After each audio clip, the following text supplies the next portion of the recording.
بسم اللہ الرحمن الرحیم۔ محترم ناظرین، دنیا پر 33 سالہ حکومت کے بعد 410 ہجری میں سلطان محمود غزنوی کی وفات ہو گئی، اور یہ واقعہ سچا اور انفرادی حیثیت رکھتا ہے کہ جب 1974 میں شہر غزنوی میں زلزلہ آیا جس سے سلطان محمود غزنوی کی قبر پھٹ گئی اور مزار بھی ٹوٹ پھوٹ کا شکار ہو گیا، تو اس وقت کے افغانی بادشاہ ظاہر شاہ مرحوم نے دوبارہ مزار کی تعمیر کی اور قبر کو مرمت کروانے کا حکم دیا۔ چنانچہ تعمیر کے مقصد کے لیے جب قبر کو کھولا گیا تو قبر کے معمار اور قبر کی زیارت کرنے والے حیران رہ گئے، کیونکہ قبر کے اندر سے 1000 سال سے فوت ہوئے انسان اور تابوت کی لکڑی صحیح سلامت تھی۔ سب لوگ حیرت کا شکار ہو گئے کہ تابوت 1000 سال گزرنے کے باوجود صحیح سلامت تھا، لہٰذا جب حکام نے تابوت کھول دینے کا حکم دیا تو جس آدمی نے تابوت کھولا وہ پلٹ کر پیچھے گر گیا اور بے ہوش ہو گیا، اور جب پیچھے کے لوگوں نے آگے بڑھ کر دیکھا تو وہ سلطان جو 33 سال حکومت کر کے فوت ہوا اور فوت ہوئے بھی 1000 سال گزر چکے ہیں، وہ اپنے تابوت میں ایسے پڑا تھا جیسے کوئی ابھی اس کی میت کو رکھ کے گیا ہو۔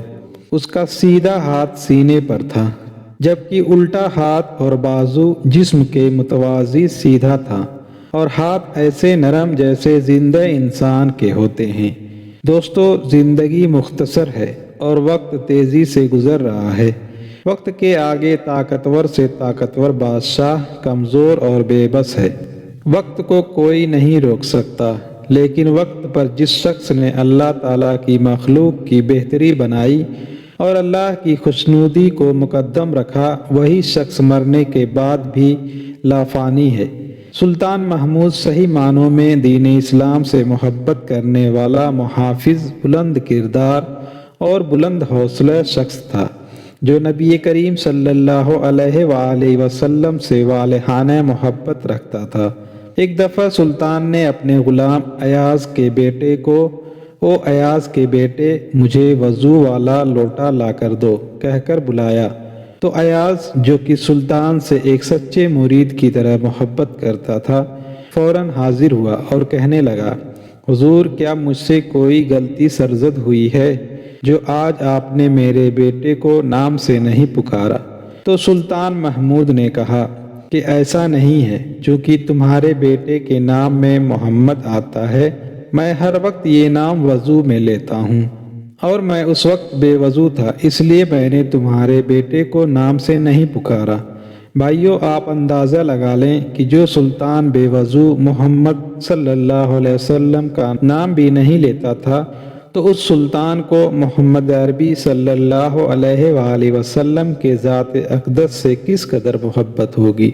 ناظرین گرامی، اس کے علاوہ بھی محمود و ایاز کے بہت سے قصے مشہور ہیں۔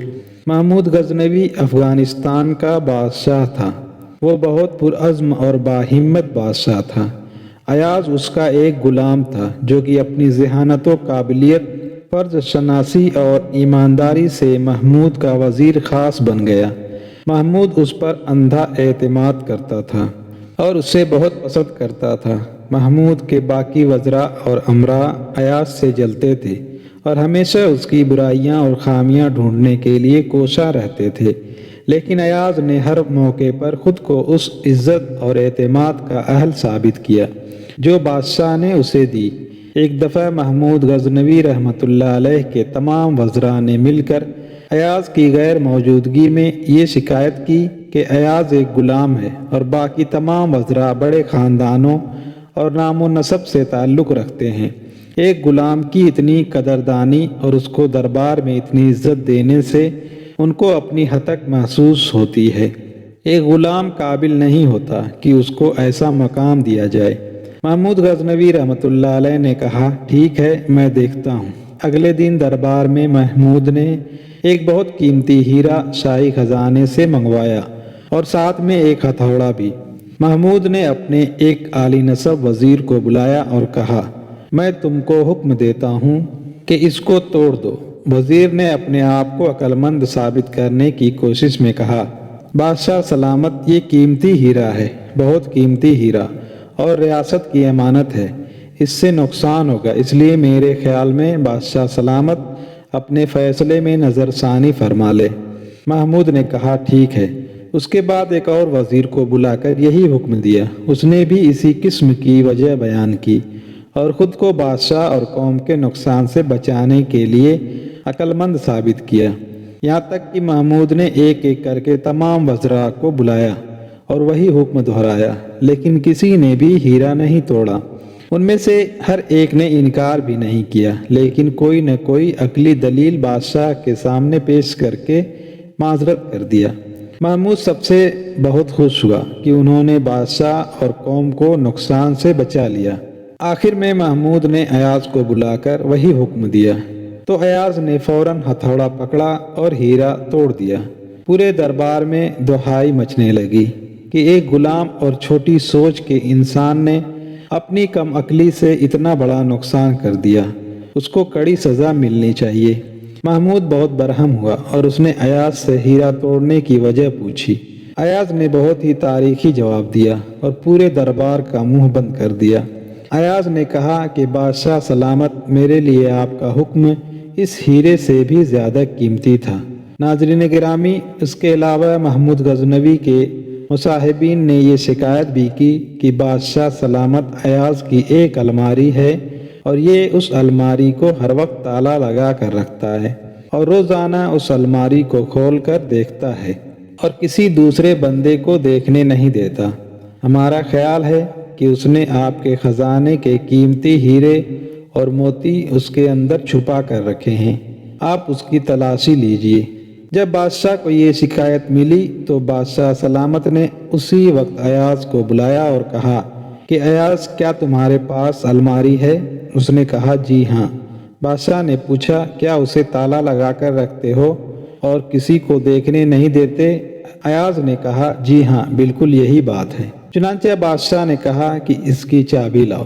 ایاز نے چابی دے دی۔ بادشاہ نے کسی بندے کو کہا کہ جاؤ اس الماری میں جو ایاز کی الماری ہے، اس میں جو کچھ موجود ہے وہ یہاں لا کر سب کے سامنے پیش کر دو۔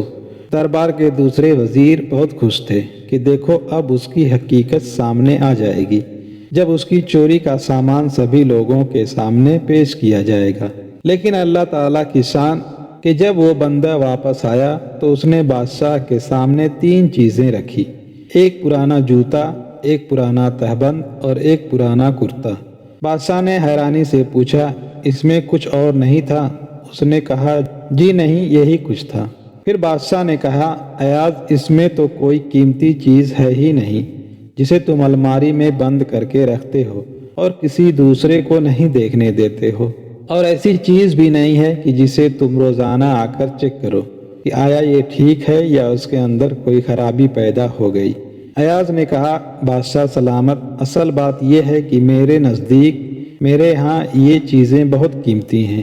بادشاہ نے پوچھا، وہ کیسے؟ اس نے کہا، بادشاہ سلامت، وہ اس لیے کہ جب میں آپ کے دربار میں پہلی مرتبہ آیا تھا تو یہ میری کل کائنات تھی، تو یہ جوتے پہنے ہوئے تھا، یہ تہبند باندھا ہوا تھا اور یہی کرتا پہنے ہوئے تھا۔ میں نے ان تینوں چیزوں کو محفوظ کر لیا۔ اب میں روزانہ الماری کھول کر ان تینوں چیزوں کو دیکھتا ہوں اور اپنے نفس کو مخاطب کر کے سمجھاتا ہوں کہ ایاز، تمہاری اوقات یہی تھی، تم اپنی اوقات نہ بھولنا۔ اب تمہیں جو کچھ ملا ہے یہ سب تمہارے بادشاہ کا تم پر احسان ہے، لہٰذا تم اپنے بادشاہ کا احسان یاد رکھنا۔ بادشاہ سلامت، اسی طرح مجھے اپنی اوقات یاد رہتی ہے کہ میں کیا تھا اور مجھے بادشاہ کے قریب نے کیا کیا عزتیں بخشی۔ دوستو، آخر میں دعا ہے کہ اللہ تعالی ہمیں نیک اعمال کرنے کی توفیق عطا فرمائے، سب پریشان حال لوگوں کی مدد فرمائے، ہم سب کو نیک موت عطا فرمائے، آمین ثم آمین۔